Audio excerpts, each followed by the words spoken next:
So in the period just before and since the introduction of the tariffs on April 2nd of this year, there's been a lot of chatter about volatility in the bond market and then also in the US dollar.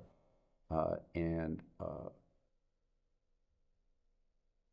concern about how important is that in terms of what somebody, depending on who the body is, the president or Federal Reserve or this, that, or the other, should be doing.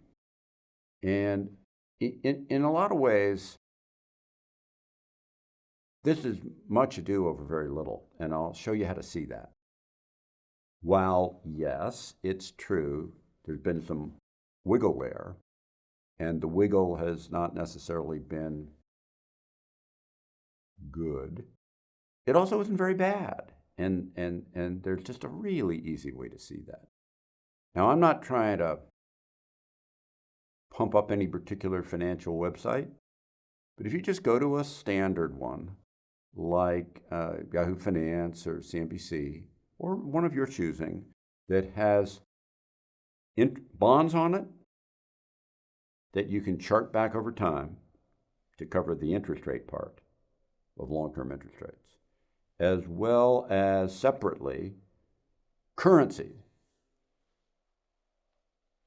You see something, if you do it right, that's just telling. So if you look at the short term, it looks like long-term interest rates had a big move. If you extend that back to just look at the last 12 months, it looks like we're about where we started then. If you extend it back 4 or 5 years for interest rates, you see the significant upward sweep of interest rates. I guess for you guys watching me, it's upward sweep this way of interest rates that started from the very low interest rates pre-COVID. And yet, if you then go back and extend further and further and further and further, you'll see that, we're where we were, about, let's say, the later mid-90s, 1990s. It's really hard to argue that this is quite so extraordinary. We're in the same place we were basically about a year ago, and the same place we basically were many times before that. Now, you can actually, in some of these websites, extend much further back than that and see that these rates are not very high by historical standards. Let me put you to that in terms of long rates a different way, and we'll come back to currencies in a moment.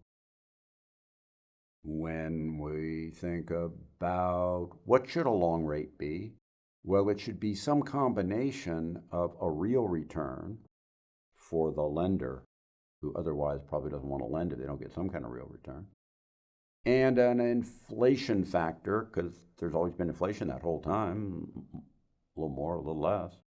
So you take your estimate of what you think inflation is moving forward and what you think the real return on the bond should be for a lender, and in a competitive world, of course. And, that's going to tell you that's what you think maybe the long bond interest rate should be. So you say, okay, well, if the central bank says we're supposed to have, which they do, 2% average annual inflation, I don't know why that's a right number. I actually got my reasons why they think that, but that's neither here nor there. I've written about that before at times and places. And if there's a real 2% return, and if there's not a real 2% return, why does a lender really want to do that? Then the long rate ought to be somewhere around 4%. Where are we? Well, we're somewhere around 4%, not very far off. And we've been wiggling around that. Up in the last year as high as about 5 and down below that into the high 3s. So I've given you that. If you put it in longer term perspective, these wiggles are not actually very large. And the 5-year sweep that's up so much, that sweep got there a couple of years back. In the last couple of years, we've just been doing a lot of wiggle. And I don't know why you get excited about wiggling where you've been wiggling many times before. If you take the so-called weakness in the dollar which also isn't terribly good, but also isn't terribly bad. The theory about why some people like a weak dollar is they think it helps the United States with trade versus other countries. And there's a very long history of currency wiggles, and actually there's very much less impact of that than people think there is. They tend to think theoretically, which is, shouldn't a cheaper dollar make things be cheaper for American product compared to a competitive product? And President Trump does seem to want a weaker dollar, although it's often hard to tell exactly what the president's thinking about a given thing at a given point in time. But we play the same game. You take those same websites like CNBC, and you look back a year, and then you look back 5 years, and then you look back 20 years, and you compare it against things like the euro, which goes back to 1999 and not earlier in a real sense, because the euro as a currency was created then out of the European currencies. Or British pound sterling, which goes back further, or yen, or to more specific, smaller countries like, let's say, the Australian dollar. And you see that you get, again, this kind of sine wave effect. And we actually are in the same basic place we were back in the mid-1980s there. Sine wave around going nowhere fast. Why? Because at the end of the day, or I should maybe say the end of a few weeks or months or even longer, currencies are kind of like water hitting different levels of elevation, all running down with gravity over time into the same pool, effectively evaporating, going back up into the sky and raining again, just raining in various places. The major developed nations tend to equalize over time in these sine wave-like patterns going nowhere fast. Lesser developed nations, all kind of crazy stuff can happen, including woo. But that isn't what happens in the kinds of countries that I was citing before, including the Eurozone. You tend to get this sine wave pattern, and we're just right in the middle of that long-term sine wave pattern.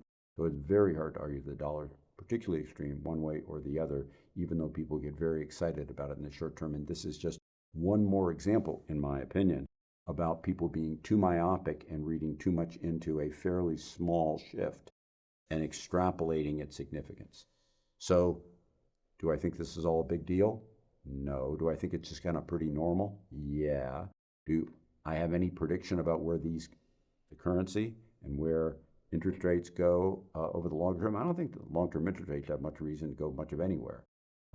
Currency, a little harder to predict still, but it's going to vacillate around that sine wave, and it's not going to go much further. So thank you for listening to me. I hope you found this useful. I hope you found it educational. I always enjoy speaking and talking about these things, and look forward to another time. Thank you. Hi, this is Ken Fisher. Subscribe to the Fisher Investment YouTube channel if you like what you've seen. Click the bell to be notified as soon as we publish new videos.